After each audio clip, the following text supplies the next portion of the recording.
really interesting poll question. So there was a global survey, and they found that the UK respondents aged between 40 to 70 years old found that the most valuable sound to them was...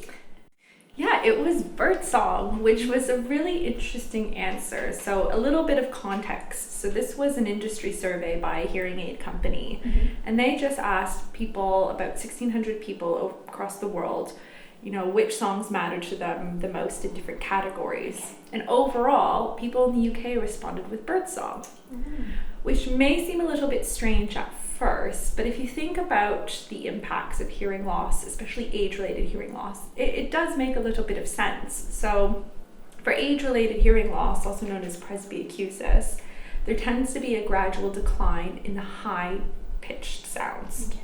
And so because birdsong is quite quiet and soft, and it tends to be more high-pitched, it might be one of the first sounds that people notice they can't hear at all anymore.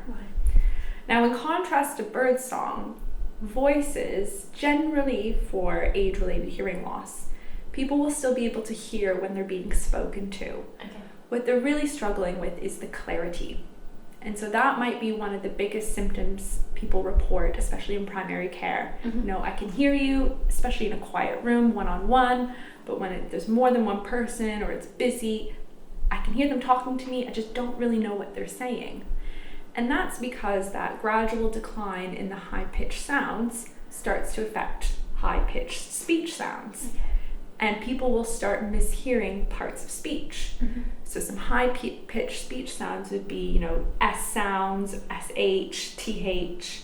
And so they might hear, instead of both, they might hear the word boat.